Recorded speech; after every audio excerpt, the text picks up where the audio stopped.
Hey, boys and girls. Thanks for stopping by Kaisers and Castle.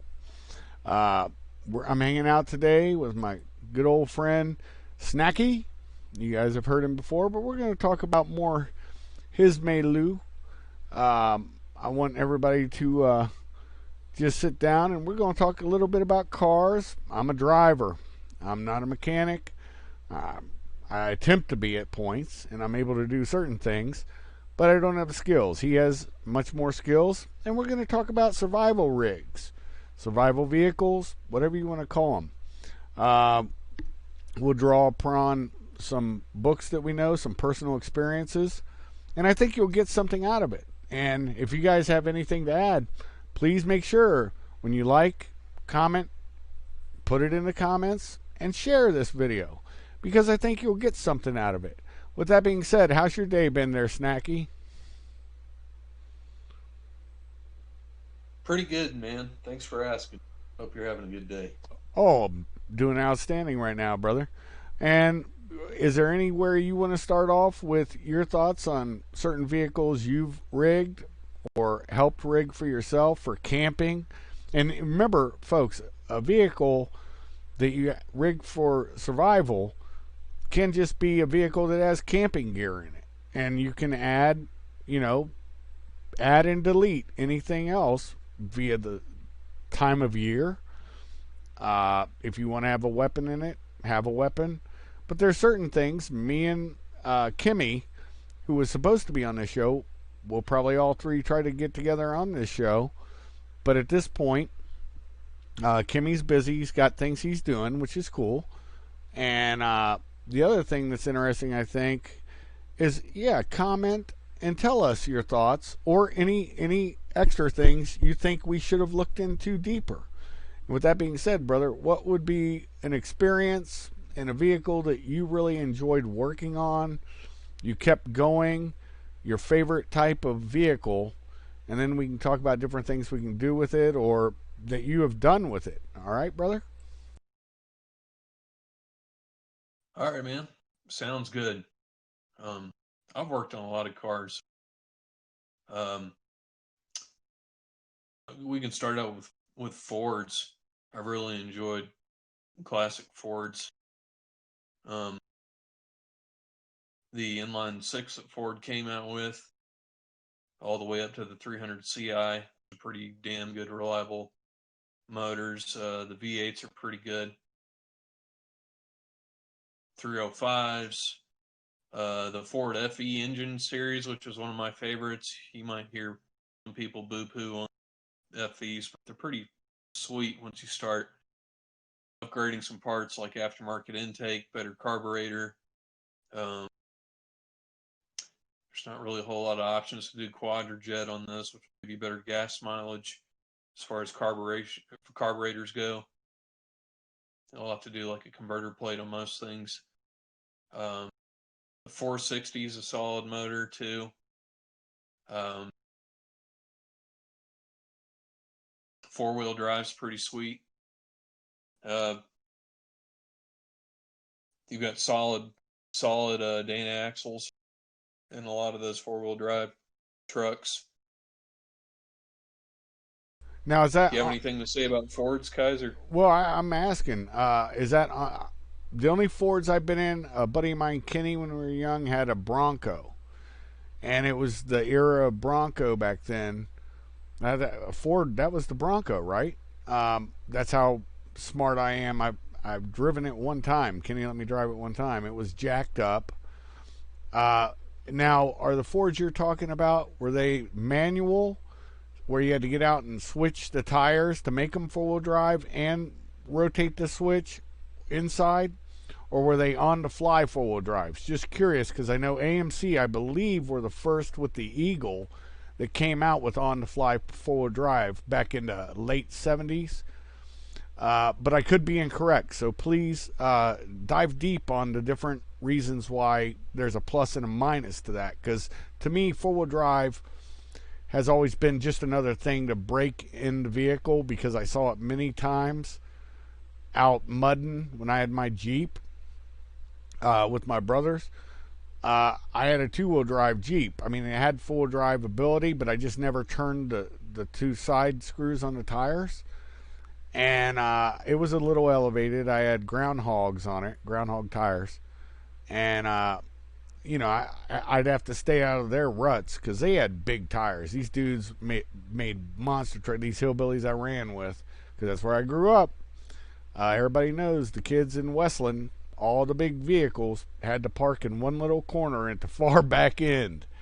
And that's really how we got around, was in them big ass gas guzzlers. And I think it was a straight six in my Jeep, which I could work on that engine. Just run into that kind of things, those kind of things.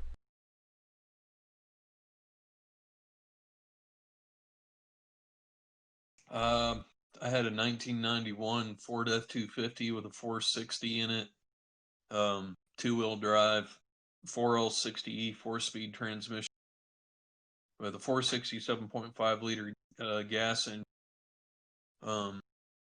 It was fuel injected, dual gas tanks. I added a transfer tank in the bed, so then it had 3 tanks. There was lots of space in the bed, so I had literally, this is overkill. Probably won't hear a lot of people doing this, but I had a spare tire mounted on each side in the bed, and I had one underneath the bed. So 3 spare tires. I put a farm jack on a toolbox, just in case I got stuck in the mud. And that's a pretty sweet, reliable truck, man. It had over 200,000 miles on it before I sold it. And Nice. those transmissions, the 4L60Es and the 4L80s are really solid 4-speed automatics. People will tell you probably get better gas mileage out of the 5 and 6 speeds, but I think you have to repair those more.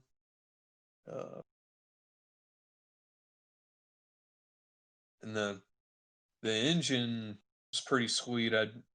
All I had to do while owning that vehicle was changing the power steering, replacing the compressor, bleeding the brakes, doing a brake job a few times. It's reliable as hell, though, man. Oh, I can believe it, man.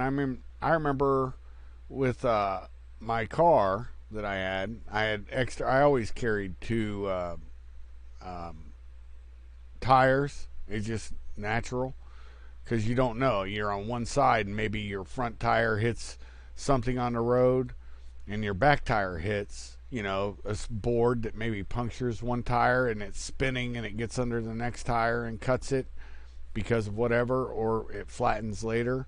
You don't know. And so 2 tires are better than one. It's the 2 is one is none.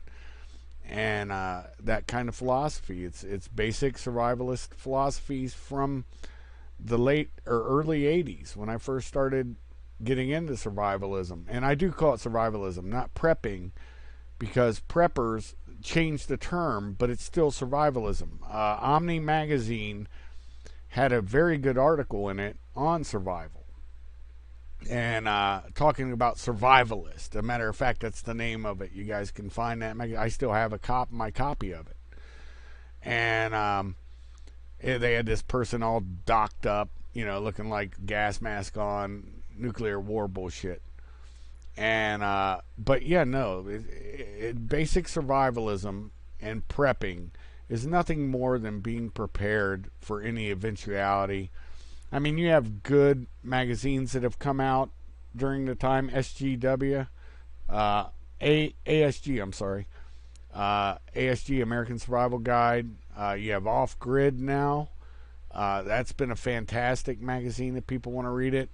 And if you're really into finding out a lot about vehicles and what you can do with it, there's something called Wheels Afield. It's very similar to the Off Grid magazine series that's published, but it's all about vehicles. But they do have a lot of gun ads in them, like they all do, and but it shows a lot of options you can use. We'll get more into that, but yeah, I'm still curious on as to, was it Did you have to get out and manually turn the screws to make it go into full drive? Did you have a Hey, winch on it? Different things like to that. add to that literature, don't forget Chilton and Haynes. Those are the go-to Bibles too Yeah, if you own for it, running any kind of older vehicles. if you run any vehicle, all my vehicles, I have the Chiltons or the Haynes. If they both exist, I have both of them. And that's no bullshit. I've got a collection of books when I was doing my VW restoration, which we'll get into that later in the show too. But that is important literature, and you keep it in the vehicle. You keep it somewhere dry. You don't throw it somewhere where it might get water in it.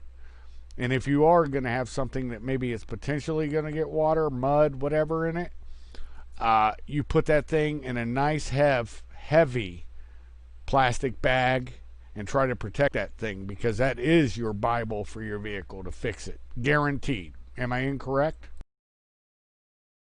Oh yeah, man, they're so handy, um, and especially if you're just trying to get into cars and don't know anything about them, it'll guide you to the right directions to repair something.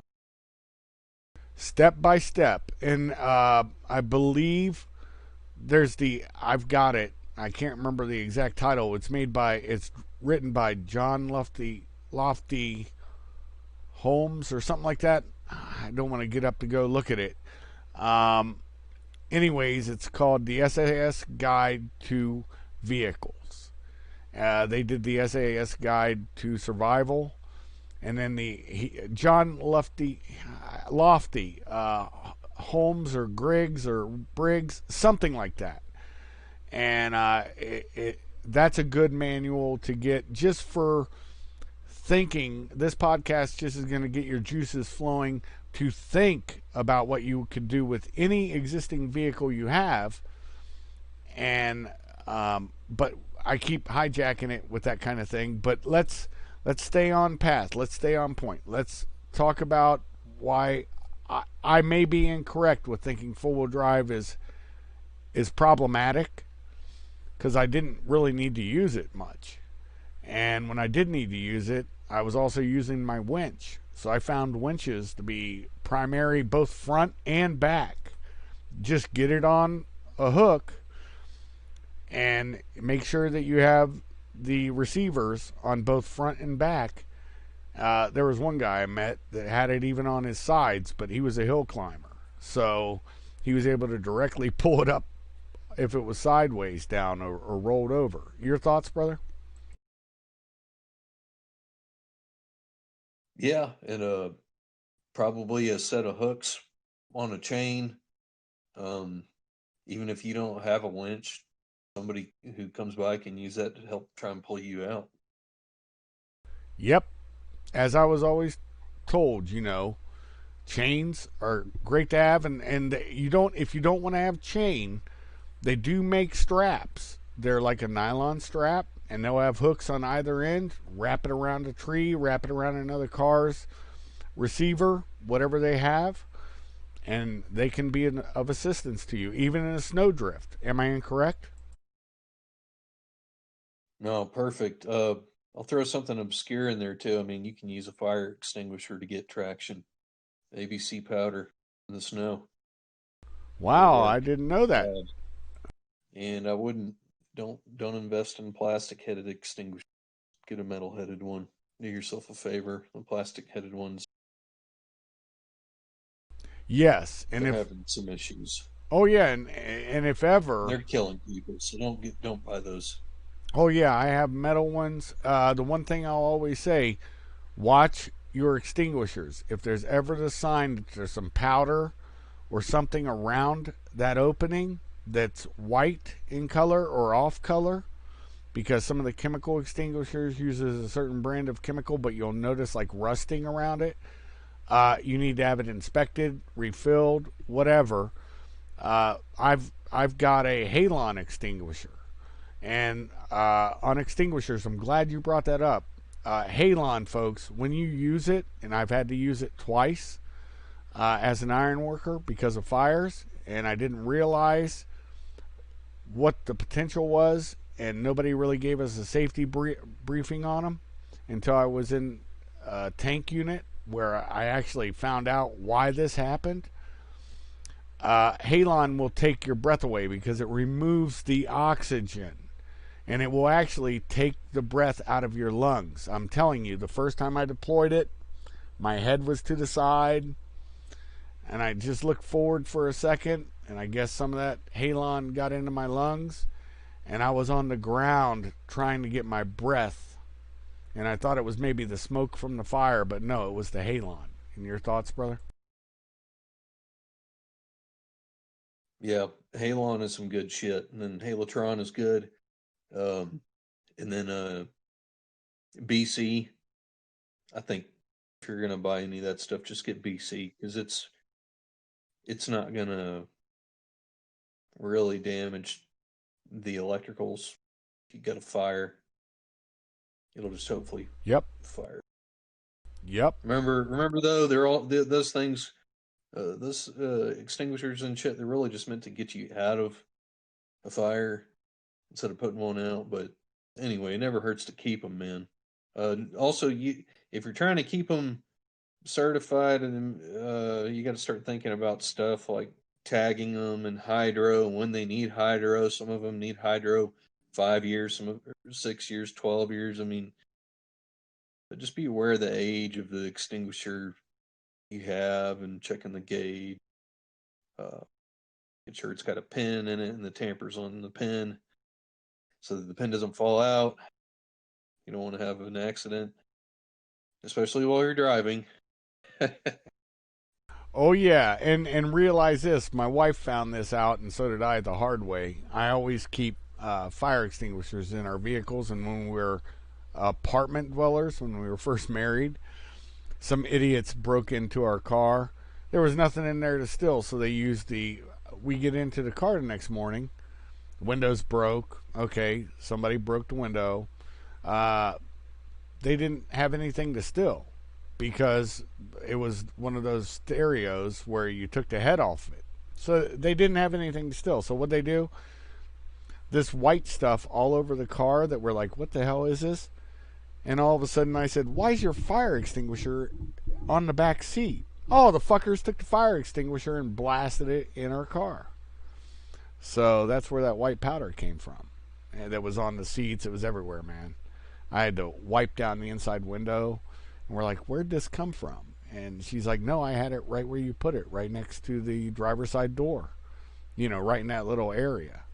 And I'm like, oh, that's what it was. And that's exactly what it was. Your thoughts, brother? Yeah, ABC powder sucks. I mean, you get it in your eyes, it's awful. It's freaking, it's lawn fertilizer. And man, I'll just tell a quick story. When my brother and I were little kids, we were in the back of a Ford Expedition, and he set one off right as we were pulling in the driveway with the family. We weren't driving; we were just sitting in the back with our parents driving. And man, it got in our ears and eyes, and it was awful. No joy in Mudville that day. So, anyways, go into the four wheel drive thing. That's something we need to actually hit. So that you know the pros and cons. Your thoughts? I'm not sure what to say about it. I mean, uh, having a manually activated four-wheel drive shifter in the floor is probably, that design's probably going to have the least amount of parts that are going to break on you. Um, 4-speed, 5-speed manuals, uh, NV 4500s are pretty sweet. Those are in Dodges and Chevys. Um, Ford had some cool 4-speeds. Jeep has some 4-speeds and 5-speeds. Um, I actually have a list of four-wheel drive mini trucks on here I wanted to throw out there. So, like the 1989 Jeep Comanche, um, those are pretty cool four-wheel drive vehicles. Chevrolet LUVs, Isuzu Pups, Toyota Hilux.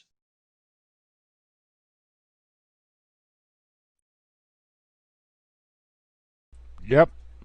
Hilux, I've actually driven a lot over in the Middle East. And folks, if you want to go see something, I suggest you do go see this video. It's called we called two things the AK-47 of that whatever it was. One was the AK-47 of vehicles, and that was Hiluxes. If you would have seen some of the devastation that we've wrought to Hiluxes, and they still worked,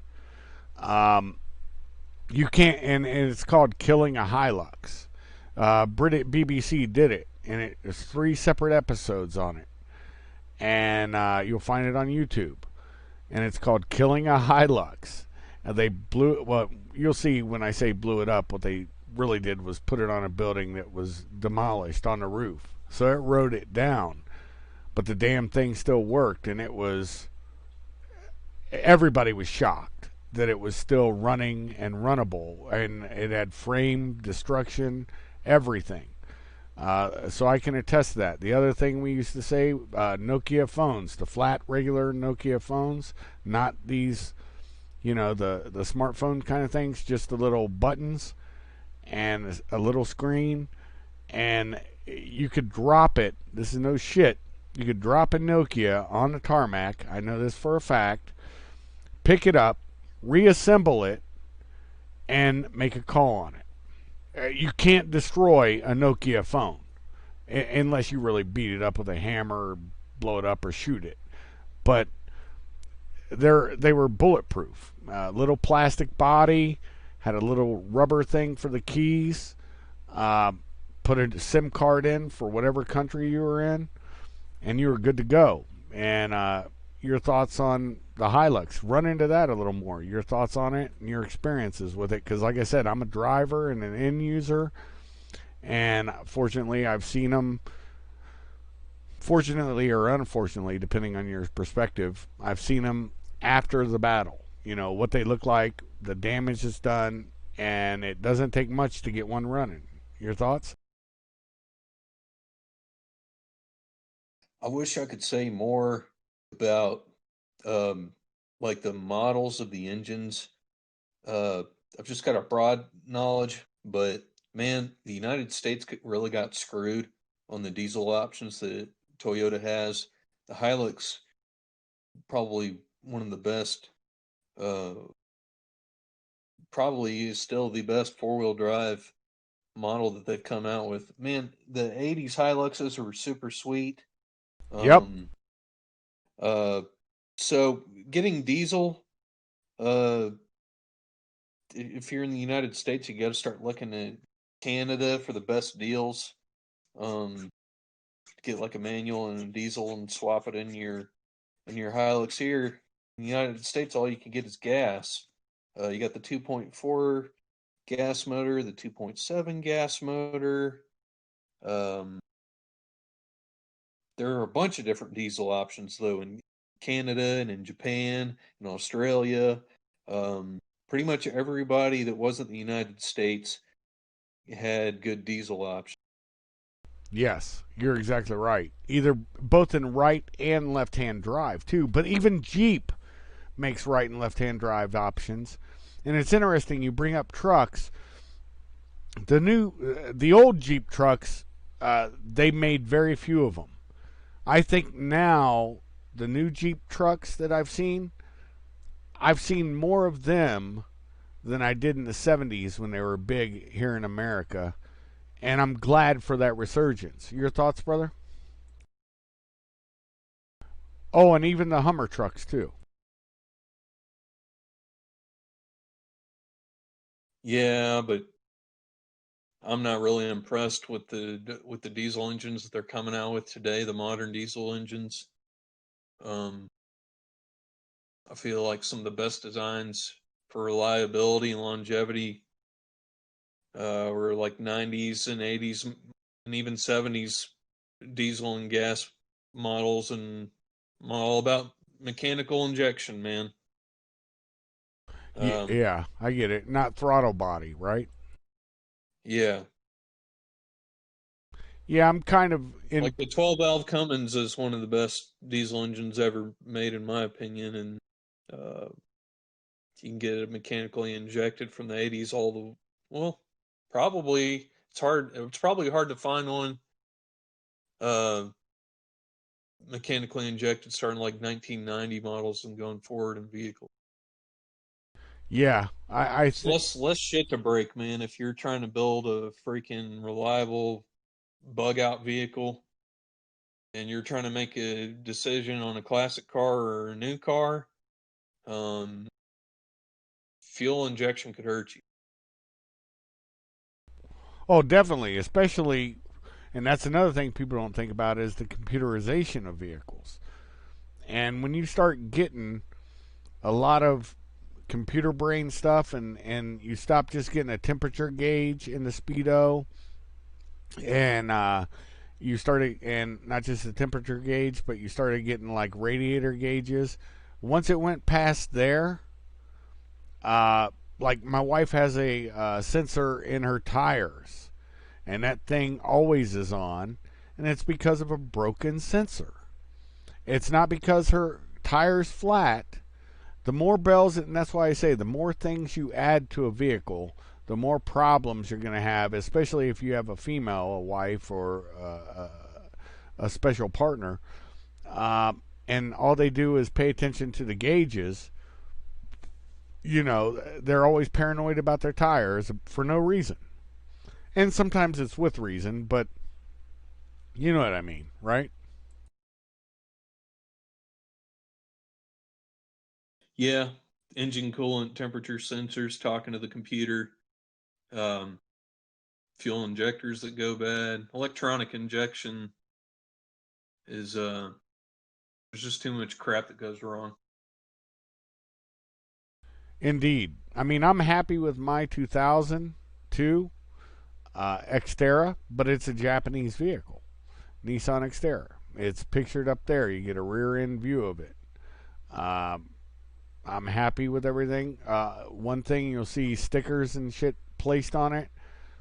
All I need to do is take those stickers off and notice they're in the windows. Um, and then it's pretty much a blank vehicle. You know, it fits in. There's still a lot of them running around. And I joke around with everybody every time I see people that own one. We all know they're reliable. Damn thing's a monster. And you can do a lot with that kind of vehicle. Mine is two-wheel drive. I don't need four-wheel. You know, four-wheel to me, if I need that, then I'm using my winch, or I'm getting pulled. Um, it takes no more effort than that, and it's because of my own stupid driving. It's not because of the vehicle. A vehicle will do what you want it to do, but you have to take a correct path, a correct course, no matter where you're going. You know, you get too much scree under your tires, they're going to spin. You get too much snow under your tires, you're going to rut. You get too much mud, you're going to rut in high center. So this is just the way, and it's called responsible driving. Take a good decision when you're picking the path to drive. Your thoughts?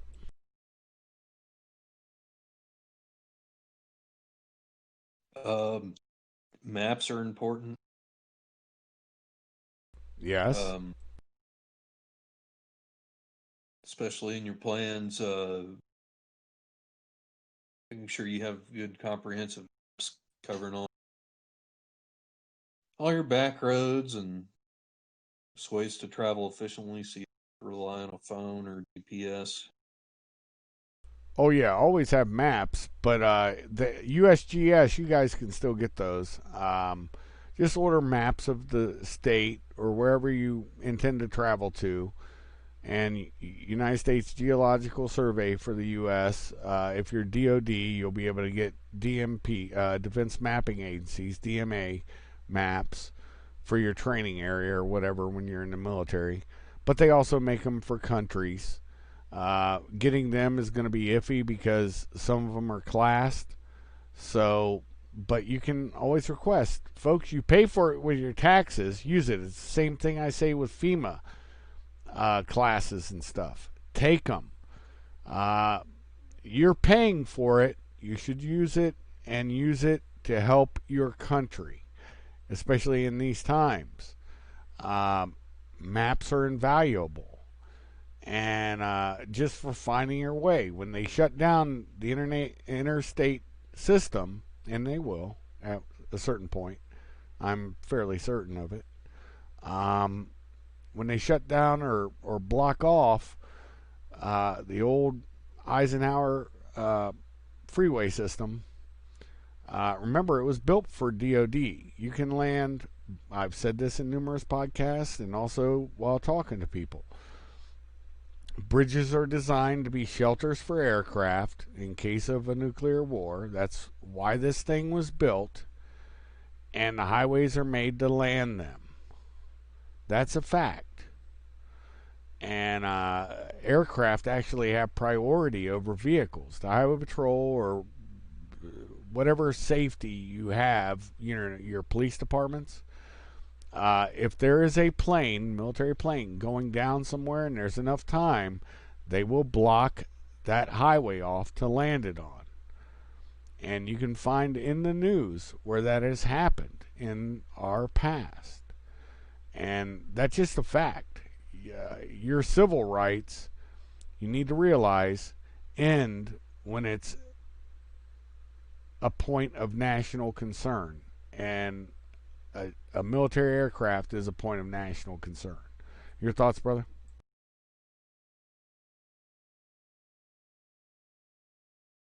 Man, all really great points. You started making me think about like all these important things too to have in a car for that kind of emergency situation. Um, from food to tools. We were talking earlier about cookware. You were talking about cast iron gear. Um, Oh yeah, it's going to be annoying. It's going to clank around and stuff. Trust me, it does. But it builds uh, more metal. It builds more things to slow down things that may be coming at a high velocity into your vehicle. And it's about placement. Everything needs to be placed into your vehicle and equally distributed, by the way. You're not, unlike the Middle East, you're not going to see roadside bombs. You're not going to see people trying to put mines in the road. That's not going to happen. That's not reality. What you will see is people taking pot shots, maybe. So that might be a concern. So, you get some cast iron skillets. Yeah, you go shoot one. Yeah, it's going to bust through. And it's going to shatter the cast iron. But it slowed the bullet down. A successive period of them will slow it down even more. Or misdirect it, especially if they're hanging. Because they're going to bounce. That means the bullet's going to bounce too. It's going to change trajectory. So what could have been a hit may be a miss now. It goes through your roof. Always carry 500 mile an hour tape or 100 mile an hour tape. We used to joke around calling it 500 mile an hour tape. It's actually 100 mile an hour tape. Some people call it 90 mile an hour tape. It doesn't matter the name. You get military grade, and any holes you can patch with it, and it will be securely keeping water out. And then you can address it when you need to with Bondo or whatever you're using. But the funny point about it is, you're building, you have to think about your vehicle security in hard times. And also, it's camping gear, man. I mean, honestly, you get pulled over, you got some pots hanging from a bar that you put up in your vehicle or whatever. Well, yeah, I'm going camping, man. I got cast iron. What the fuck, You don't want to make it list to the right, list to the left, another add-on, and it doesn't hook up to any electricity or anything except for the light. They make a gauge for your up and down, i.e. your pitch and roll, side-to-side motion, or going up and down so you know the grade you're going on. and you can just glance on it on your dashboard like I do, and and also a ham rig, 2 meter, 6 meter, have that in your vehicle, hooked up, ready to go. If all communications go down because of national security, if you have your license and stuff, if there's a problem and everything's cut off, the internet, everything, you know what will run because it's federal law? It has to run ham radio, amateur radio. And that's something a lot of people neglect. They're like, oh, then the government knows. You know what? Shut up. Get your license. That way you can get into military affiliated radio system, the Mars system. You can get into an amateur radio club. And hams love to add hams. They want more hams. And they want more amateur radio enthusiasts. I did an entire couple shows on that. And it's about being an operator. You're self-contained. You are off. Once everything goes down, you have nothing to communicate with others, especially if they want to deplatform and we've already dehumanized everybody by making them wear a mask. That's why we have the culture we have now, and it was by design. There is no fluke in my mind. I believe it to my core that everything we're seeing now was specifically put in place to do exactly what it's doing. Your thoughts, brother?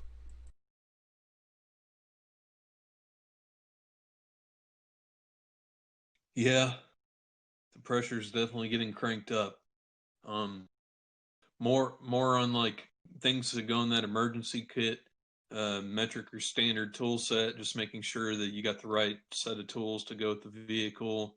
Maybe quarter, half inch, and 3/8 drive ratchets, wrenches, Phillips and flathead, screwdrivers, probably a breaker bar, just in case you got to set some belts or bust some lugs off of a wheel, uh, or work on tensioner on your belts. Uh,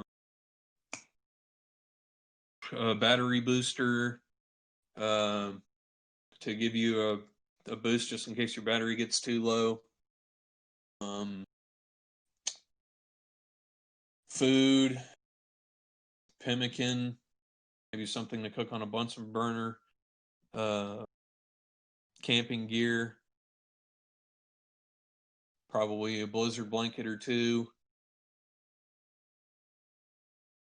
Yep, I agree with that fully. Hand crank radios, like the hand crank ham radio you were talking, or you can get those in hand crank, I guess. No, you can get Those are great. listening radios that are hand crank. Two really good radios that were the best one out there, bar none, is by a company called C Crane. C as in the letter, and then Crane, common spelling, CRAINE, I believe. You can either take the E off or the I, but it's C Crane Radio. I think it's spelled exactly. I'm going by memory. And the other one was a Grundig. And I gave my Grundig to one of my mentees because he was going overseas. And I wish him luck with everything. He's a good dude. It's his first thing, so it's his first foray. And hopefully everything is beautiful for him. But yeah, Grundig made a really good one, and they make a hand crank, and you can go through all of the different shortwave channels. And I suggest that to everybody. And back in the day when Art Bell was advertising them, I don't have that radio here right now, but they made spring-loaded radios that were hand crank. I gave one to my son, and I have the other. I believe C. Crane distributed them for a while, but those radios were actually made for Africa, so far out tribes could still keep in contact with civilization. And I can't remember the name of it, but it's spring tensioned. You crank it, you can hear the spring go. I think you get about 30 minutes of radio time. It's AM, FM, and shortwave. I would suggest those. They're heavy as hell, but they are a decent radio, and they perform flawlessly on all the channels. But then again, you have to worry about keeping them dry. Uh, you have to worry about a lot of other things. So, uh, just food for thought. You know what I mean, brother? Yeah, dude, definitely. Also, let's see, keeping a shovel, keeping a battery powered uh, transfer pump, having one where you can have 10 or 15 feet of wire for positive and your negative, and maybe 20 feet of hose on each side of it. That way you can hook it up to any kind of car battery or power source as long as you have one. Um, be able to transfer fuel or other fluids, even water in an emergency situation. Hell yeah. They make a hand crank version too. That will. It's a siphon, and so that's all you need. You need enough hose to go down into where you need to get the fuel from, whatever it is, and then you need enough from the hand crank to where you're actually putting it into, which is your gas tank, and that's pretty much all you need. Uh, barring that, like the old jerry cans I have. I bought them at a surplus store at the same time I bought my water um, container. It looks like a jerry can. Um, and all mill issue. Uh, if you're going to carry that stuff, they make a little platform that goes on the back. Again, thinking about pot shots. Keep your fuel out of your vehicle. And they make this little platform that hooks right into your trailer tow receptacle, your towing receptacle, and it stands off from the vehicle a certain distance.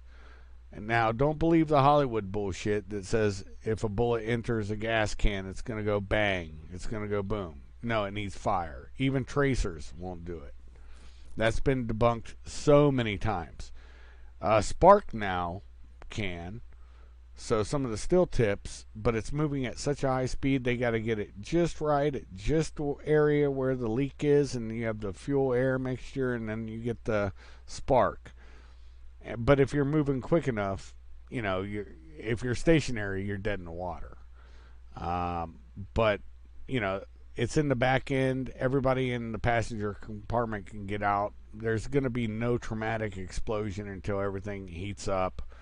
If it does happen, and the chances of that are infinitesimal, it makes as much sense as them banning people from cigarette smoking while pumping gas or using their cell phones. It can happen. The fumes do come around your face. There's been videos that show it's possible. Has it happened? Maybe it has once, twice, 3 times. I don't know. I've never heard of it, but I'm sure it's happened once. And it's just like the idiot. I actually thought this shit was fake. Till the other day, I was walking by somebody's place. He had an electric mower. I'll never forget watching it and looking at him while he was doing it. He's mowing his bush, holding on to the edges of that fucking mower. And I was like, you got to be shitting me. And I've never been so flabbergasted in my life. That's why they have don't put your fingers under the damn mower body. There's no end to human stupidity, and you can't regulate them to stop it. If they're stupid, let the stupid lose fingers and die. I don't give a fuck. I've gotten to that point at this point.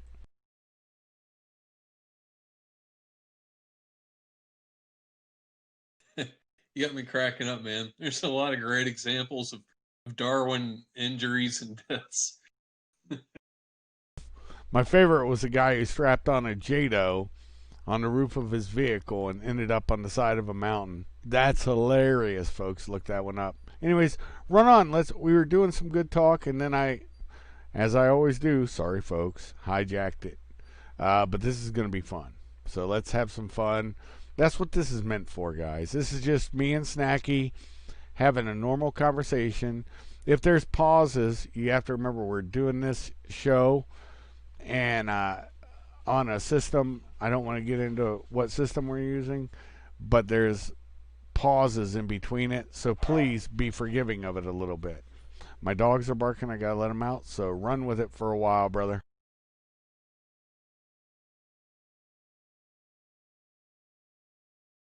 Um, throwing a donut tire out into the garbage and replacing it with full size spares pretty key. Um, Depending on a donut, more than a bad idea. You see people riding around donuts all the time. Cars out of balance. It's just not a good thing to depend on. I always any car I own, I try to pull the donut out and fit a full size spare. It's usually at least in all seasons.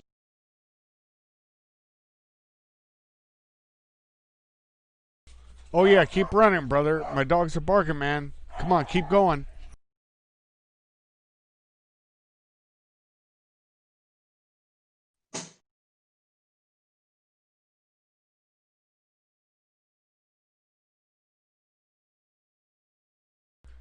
You there? I hope I didn't lose him. Yeah, I'm here. Okay, yeah, keep going, man. When I say that, keep running, man, because I'm trying to deal with things right now.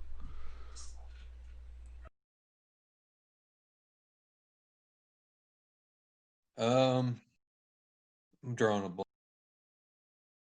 I got a first gen Tacoma, and as soon as I got it, I checked the spare. This is the original spare actually from when it rolled off the lot.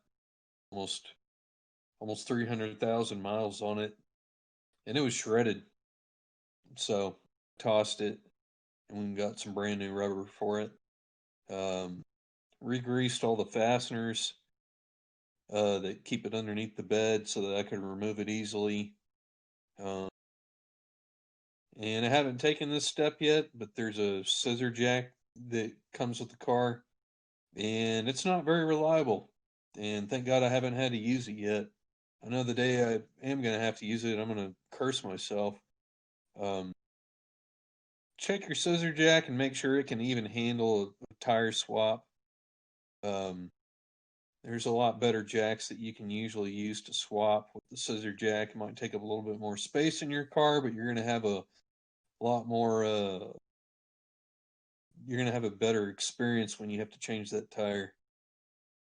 Could Oh, be I, less nerve wracking, I, especially if you're on a slope or something.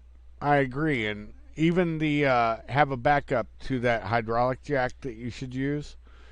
Um, I would suggest, uh, especially if you have a big rig, they make one. It's almost like a old railroad jack, where it's just a straight line like they had in the 70s that hooked onto your bumper. And of course, jacking points have changed, but they still have the ability on some things to use these jacks. You just got to put them, and it may cause some dents, some dings, some pulls on your exterior metal, but it'll get the vehicle up, especially on a four-wheel drive. And the plastic may get ruined, but You might need a wood block too to yes. keep in there with it. Oh, well, not just a wood block, a wood platform. If you're using the scissor jacks, and as long as you keep them greased, they'll always perform and keep them from getting rusty. So check your scissor jack at least once a year if you're using that. But the important part about that is that whatever jacks you're using, always have a secondary method. You know, for riding the vehicle, if you put it on its side, let's say you go down a hill and your roll is a little too far and it goes over, boop, and it stays there, or if it rolls completely over, you know, self rescue may be your option. And never forget that sometimes, well, that's going into self rescue a little too much. I don't want to get into that. We can talk about that in another show, maybe. But yeah, self rescue from a situation you've put yourself in. Nobody else did it. You took a poor decision, just like I have. And you need to realize nobody's coming to help you. Maybe a passerby will. Maybe they won't. Maybe they'll exploit it. Who knows? But the point is, self-rescue is key. Be able to get that ship righted and back in the water, if you know what I mean. Yeah, a base for a jack can be important. I mean, it's not very safe to do this stuff, but I mean, if you have to, you can use a thick piece of plywood and put it underneath the jack. If you're trying to get, a better level stance, or you're trying to keep the jack from sliding, it can help. Um, and then something we should have said earlier was come-alongs, man. Manually mechanical come-alongs that you crank with your hand. Yeah, and they make some that come with a plastic case. I know this because I have one. And you just put it around the tree or put the strap around the tree, put the hook of one come along part to it, stand clear, or whoever's helping to come along stands clear, and you put it in neutral. You don't apply that gas until you're out of that rut or that snowbank or whatever. And it may be you doing it. But you got to stand clear of the vehicle. Either way, if you're self-rescuing or you have the luck of having somebody with you and you're come alonging, that means you're ratcheting that thing. It's just like a ratchet strap. It should be about that amount of effortlessness, unless you've really gotten yourself in a buggered position and you've got your come along because of the angle bound a little bit because it's a little sideways of it. That's when it'll get hard. But other than that, you want to get it to the easiest direction and be mindful that it's not going downhill.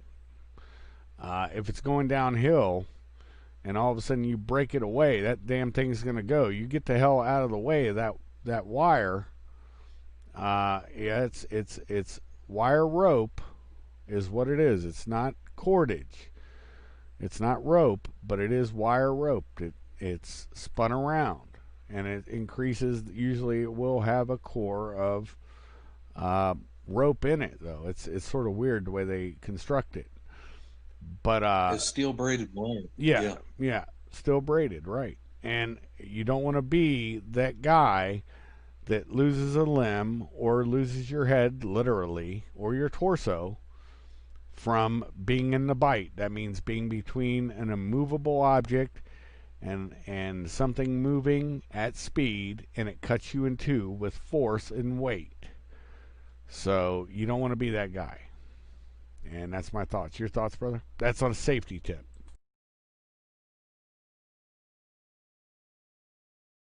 Yeah, they come in handy in other situations too. Like if you got a truck, you're traveling with it, and you got to go and pick somebody else up, um, it might help you pull them into a trailer or pull them into the bed, whatever you're using to transport them. Um, Yes, that's why I got mine, was pulling my Harley onto a trailer or pulling my ATV onto it for the final bit. Yeah, I get it, man.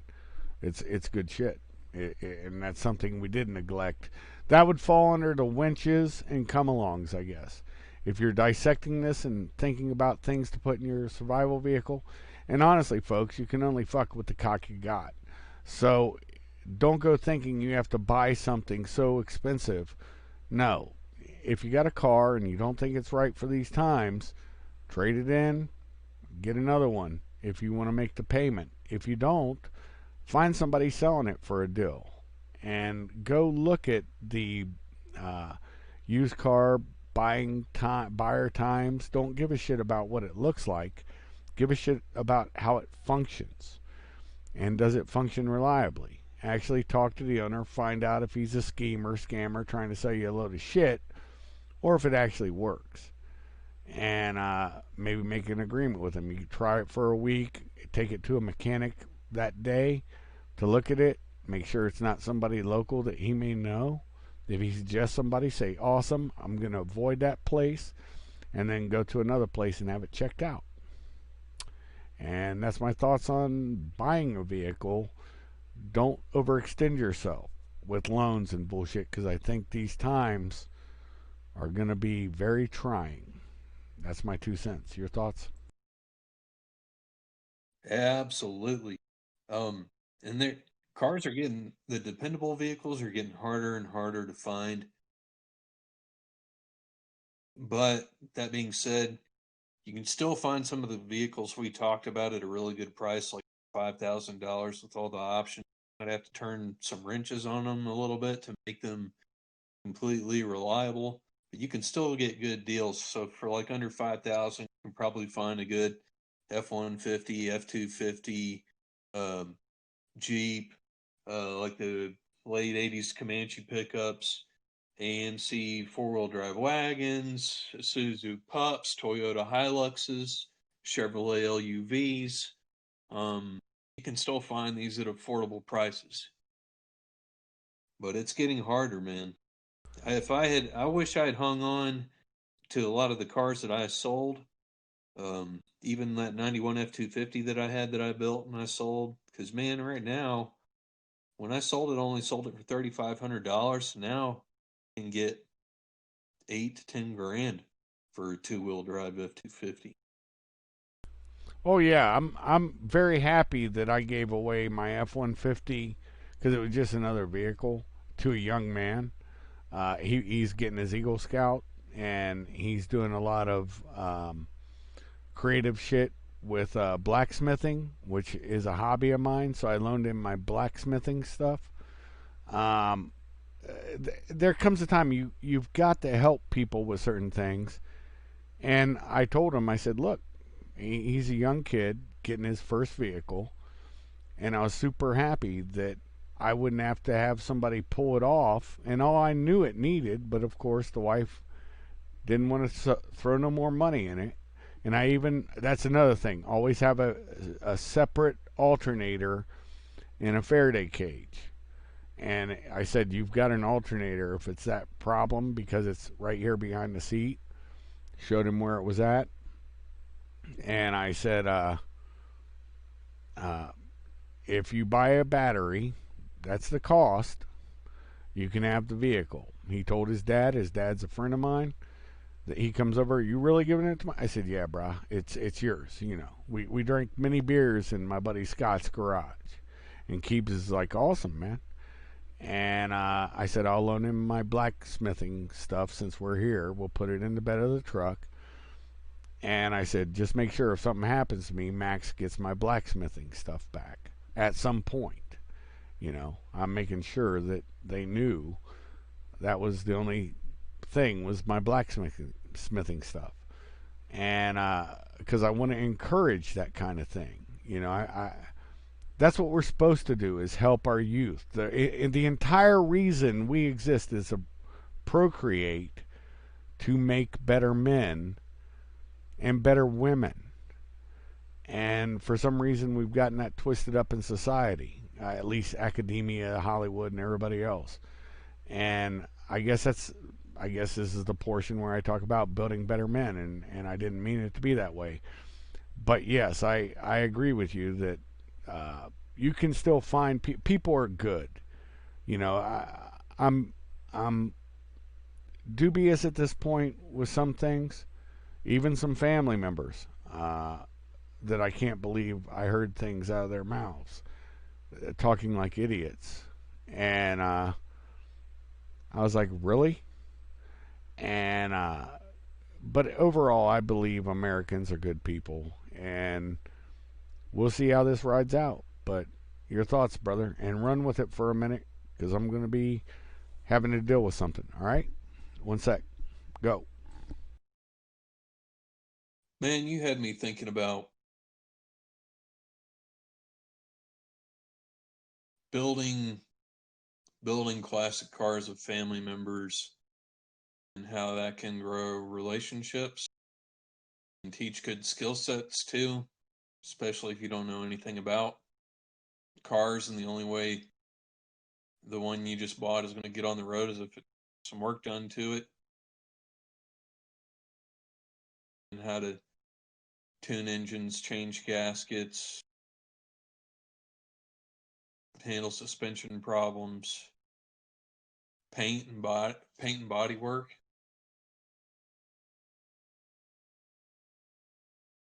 Learning how to shrink and stretch metal and smoothing metal out, body hammers and dolly. Can you recap that a little bit, brother? Like I said, I know you ask questions or say what your thoughts are, but I did have to leave for a second, just like the last time. I just caught the tail end and you shut it down before I got back. No, So, man, you're all right, good. cool. You're good. I was just thinking about trying to tie in some topics and thinking about how building a classic car, building an older car with a family member, or at least the only way a car that you just bought is going to get on the road is if you start doing some actual work to it. Um, Learning those skill sets on how to fix all those things on the vehicles are great skill sets to learn, and learning those with family members. I mean, that can help create bonding relationships, and um, it could have a positive end result too, where had you went out and gotten a new car, would have cost you a shitload of money, and maybe you got to get a car for a family member and save some money, and building it together is a cost-effective way to get them back on the road. Um, those moments, though, together, learning how to work on that stuff, I think that's a great opportunity to build relationships with family Build or even bonds, friends. build bonds and relationships with friends and family. You're exactly right. And that car, the beauty of that truck, nobody knows, is that truck went from a person who we used to, Scotty, who we used to drink in his garage and talk shit when I was a Fed, to me, and the next door neighbor to him is Keebs, and so that thing has went less than a block from my house, and a young man has it, and that's another thing when I was talking about having an alternator for your vehicle. Listen, folks, I worked for Immigration and Customs. I know the law on this. Do not build components that are not OEM, i.e., don't put a box that's built into a vehicle. That is illegal. Now, in the States, it may not be enforced, but if you cross the border with Mexico or Canada with that vehicle, or you ship it overseas, that is an act of smuggling, and it can be enforced. And there's a long prison sentence for that. There was a guy that had a propane vehicle. Fortunately for him, it was a Ford F-150, if I remember, or not F-150. It was a Ford. When I was young in the military, we had them. Police vehicle. I can't think of it. It's not an F. It's a. Anyways, whatever it is what it is. It's the old Ford police cop cars with the Interceptor engines. Anyways, the point is, he had that in his trunk, this box, and only because it was propane and it was built by somebody else and actually stamped by the government, but still, every time he crossed the border, had to inspect it, had to check it out, and he was there for 2 hours plus. So do not cross international border lines with a vehicle that now state to state, it's gamey because some states really look at those type of things. Some states don't really care. But if there's even a marijuana seed in your floorboards and you get pulled over and you got that box in there, smuggling guaranteed across state lines, which is a federal charge, if you go from state to state. So just be mindful of that, and that's my thought process. Faraday cage, you don't have to actually build the box in your vehicle. You have the metal box. You put some copper wire down. Make sure you're grounded out in the vehicle with what I call curb feelers. You just angle them down so they're always touching the vehicle or a piece of wire, and it gives you the ground for the box. And of course, you keep the alternator to where nothing that can that's going to touch your vehicle in case of an EMP. This is worst case scenario. That's a high altitude thing, or it could be a Carrington event.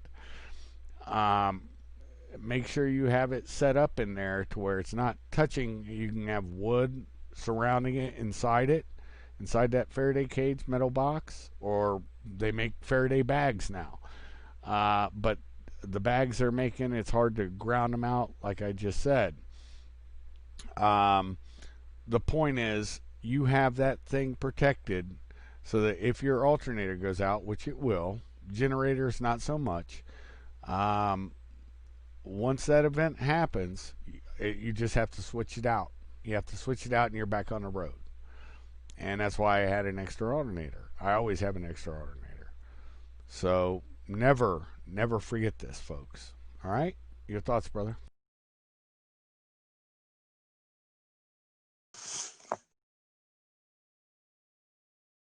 I got a story I can share real quick on reliability of Cool. alternators. I guess Ford, the classic Ford trucks are externally regulated alternators, and I've got an old truck I'm working on right now, and I didn't like that, so I converted it over to a GM 12SI alternator, which is internally regulated. And I custom built a bracket to kick the alternator down away from the heads, because the engine heads on the FE series cook the backs of the alternators and all the wiring going to them. So it's just a more reliable setup now. The 12SI is not going to go. It's a more reliable part than the freaking OEM forward alternators that are externally regulated. Right. No, I get that. I'm saying OEM boxes. I'm saying if you got a glove box, you got a trunk, you start adding boxes. I know a guy who's a VW enthusiast, and he made a little thing in front of his gear shift where he has this nice, beautiful metal box. And I was like, that's a good setup, man. Do not cross international borders with it. And he goes, why? And I told him. I gave him it's under 19 of customs, USC 19, United States Code regulation. And you'll find it, smuggling. Anything put there that could be used for smuggling, and then read the prison sentence, folks. 9 years and $125,000, or $125,000 fine. And the same thing, if you own a Conex box, you don't change a fucking thing in that thing. You don't do anything. Uh, you, Don't go up to Canada and buy a badass diesel Toyota Hilux and bring it back without vacuuming the carpet first. that is the truth. There was a person who bought a car at the Marshall cell. This is no bullshit, because if you're, somebody arrested under federal charges, the Marshal Service impounds your car, and sometimes you get to keep it, sometimes the court keeps it, depending on what it was. This was a drug dealer.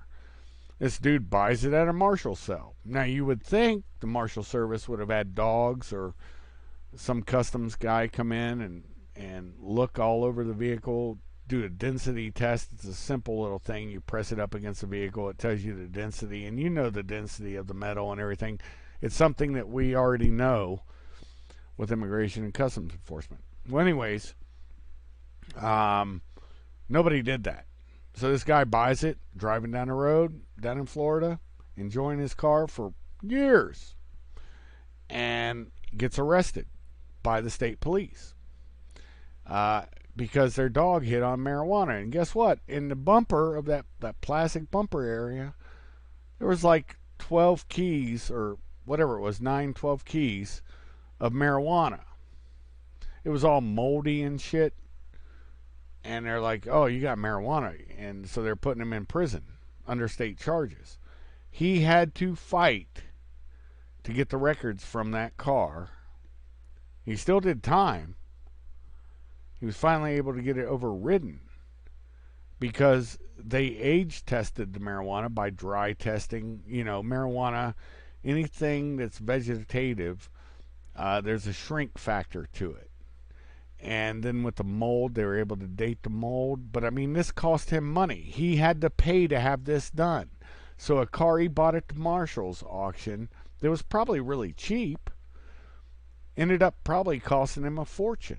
He could have probably bought a Lamborghini for what it took to get him out of prison. So always be mindful of where you get everything, and you inspect it. You go through it. Never trust anybody on anything. And yes, vacuum your carpets, change your carpets, change the headliner, what the fuck ever you got to do. But that's something you need to be mindful of too with vehicles, because they are movable. And your thoughts on that? I don't know. Auctions are sketchy. I try to. I feel a lot safer doing more under direct situation than a purchase a car. Oh, I agree. I agree. But I'm just saying, Golly, a lot of some people. some auctions they don't even let you check Yes. uh, the vehicle to see what's going on, and you're getting a good deal. And shit, realize you got blown head gas and good. Oh yeah, I got fucked on a um, auction from the military. This is back in the day. I bought a Jeep, military Jeep, and this was what I was home on leave, so it would have been about 87. Yeah, I think about 87. And I went down there to the local place that sells that stuff, the DRMO Jeeps, and you bid it on these Jeeps. They show you a picture of it, and it's sitting out there in their little yard and stuff. And I'm like, cool. So I have a friend come down with me to go pick it up because I won it. $1,500 for an Army Jeep, brother. I was so happy. I was like a pig in slop. And go What down year there. was it? This was '87 when I got it. They don't tell you the year of manufacture or any of it. Yeah, like I said, it's just an Army Jeep. That's how they advertised it, and there's a picture of it. This is back before computers, man. You had to go down there and actually look. And just my fortune that I was able to win it. Anyway, so the point is, I get down there to pick it up, and there's two boxes. And I'm like, huh? What? This isn't the Jeep I bought. And I show him the picture. Oh, yeah, that's the Jeep you bought. Same Jeep. And I said, what? What are you talking about? Oh, yeah, we have to cut them directly in the middle. And that means they cut this is when Jeeps were deemed to be unsafe. And I was like, huh? Yeah, because they roll over. And I'm like, you got to be shitting me, right? No. And they cut the axle, or not the axle, but the transmission, the little bracket. It spins. I can't think of the name of it. Anyways, so they cut that drive shaft.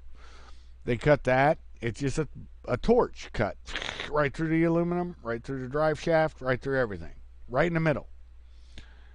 And right in the middle of the vehicle going sideways, not going long ways, not like they're cutting, the engine and everything, just down the middle because it's undrivable. And they give you a scrap title for it. And I'm like, why a scrap title, man? Well, if you fix it, you have to go get it inspected by the Highway Patrol. I'm like, cool, that's not a problem. And I said, I'll be back later with a buddy of mine with a truck. And the guy goes, cool. He goes, let me tell you something. First off, you're going to pay this amount of money to do that, to fix that. And I'm a welder, so I could have done all that welding on the aluminum. He goes, yeah, I know that. He goes, but let me tell you something. Even if you get a drive shaft, Highway Patrol is not going to make it roadworthy because it's got a scrap title. And I didn't realize how true that was until I had some idiot run into my vehicle one day. There's another vehicle. And Highway Patrol, I accidentally, the number of the part, it's a bumper. Dude, it was a bumper part, a plastic bumper part. And I was using xylene to clean it for painting. and I painted it. Highway patrolman goes up. He's inspecting everything where the damage was, and he goes, "Up! There's a part with no serial number on it." And I said, "Yeah, no, it's right here. This is that part." "Well, I don't know that. I can't see the serial number." "And you painted over it." And I ended up selling the vehicle for scrap. So the guy goes, "How much you pay for it?" And I told him 500. He goes, "I'll give you 250." He goes, "Just leave it here, man. Trust me, you're going to go through more headache." And I thought he was full of shit, but I didn't have time to really argue with him, and I didn't really want to come get a box of two parts of a Jeep. Two boxes with two separate parts of Jeeps. And I was like, okay, man, 250 is better than nothing. And but later on, I did find out why he said that.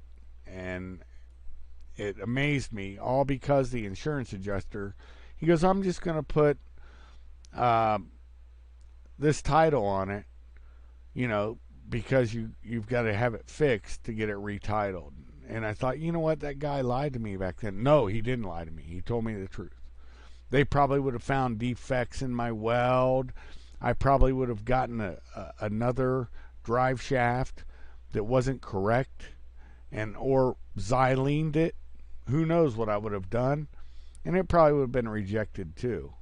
And I wasn't going to pay. I can't remember what the bumper was. I think it was a couple $100. I wasn't going to buy another plastic over cover for the bumper. That was ridiculous. And I just sold it for $50 in scrap. Your thoughts?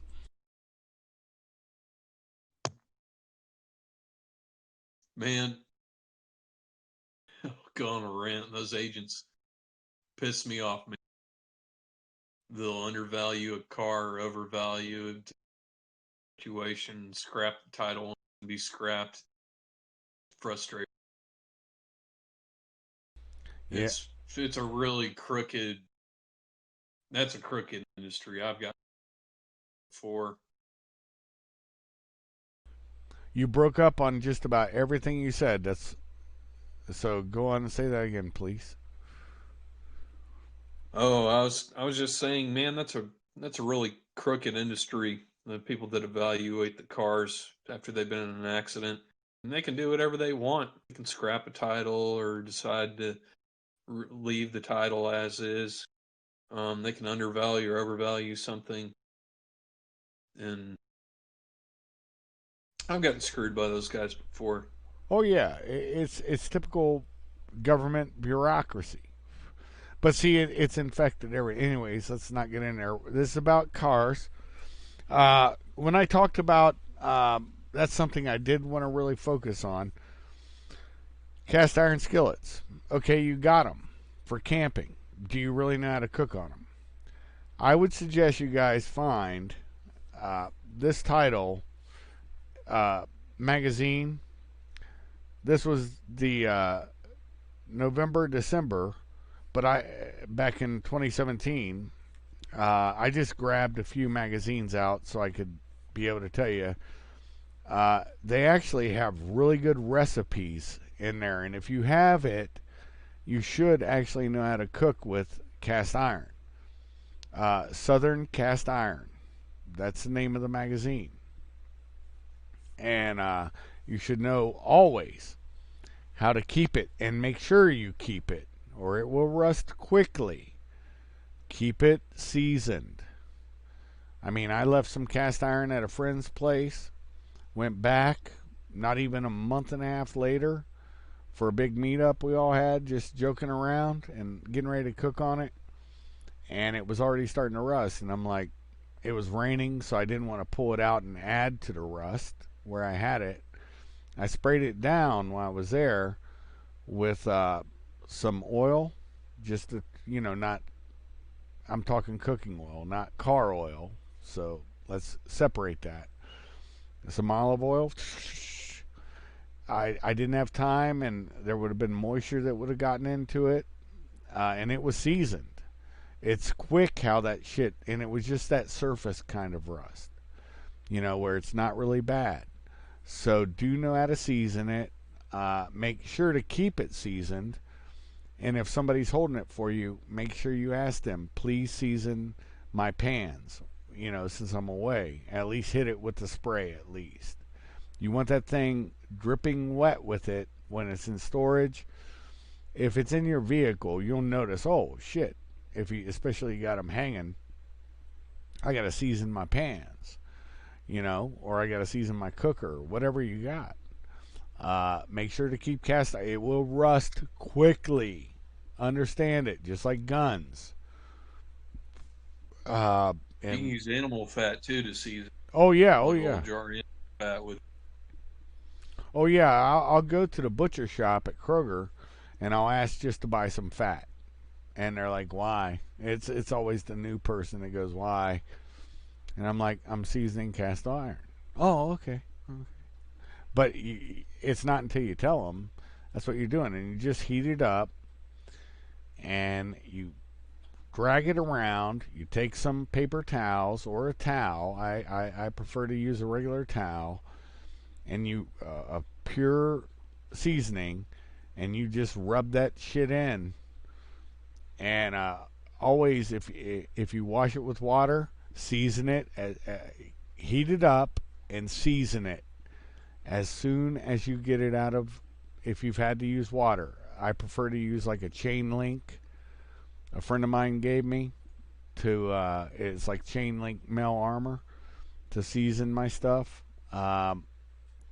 It's really good to do that, or not season, but to clean it with no water, and then heat it up, and that way you get all the particles off. But Lodge makes a good cleaning kit and a good seasoning kit if you don't really know what you're doing.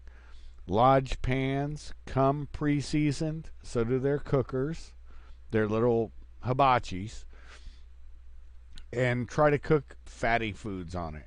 At least 20% fat hamburgers, 15% you're getting gamey on it, uh, and for beef, because that means they've thrown some fat in with it. Lean, extra lean, Laura's extra lean. That's gonna not give any seasoning to it, so you're gonna have to add seasoning, i.e., olive oil. So just try to remember that stuff with cast iron. Your thoughts, brother, real quick?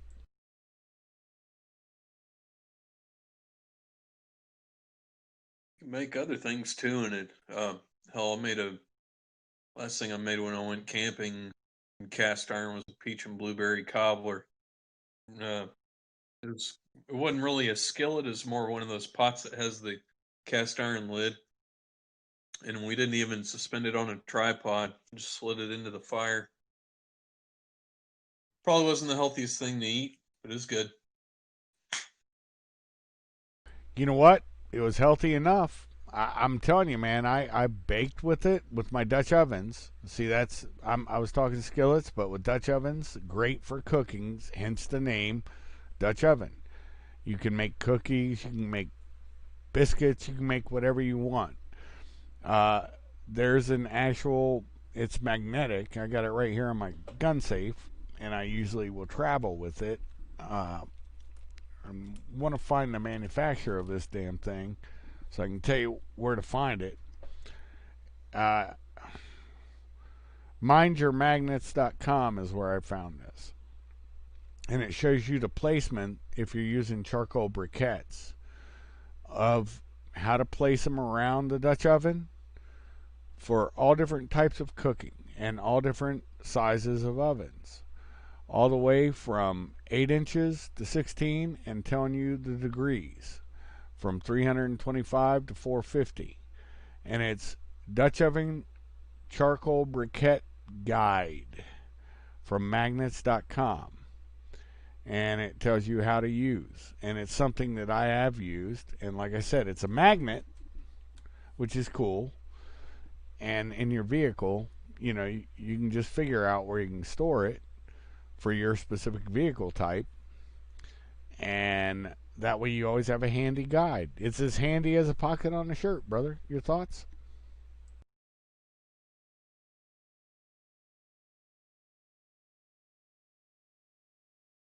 Yeah, I agreed with everything you just said.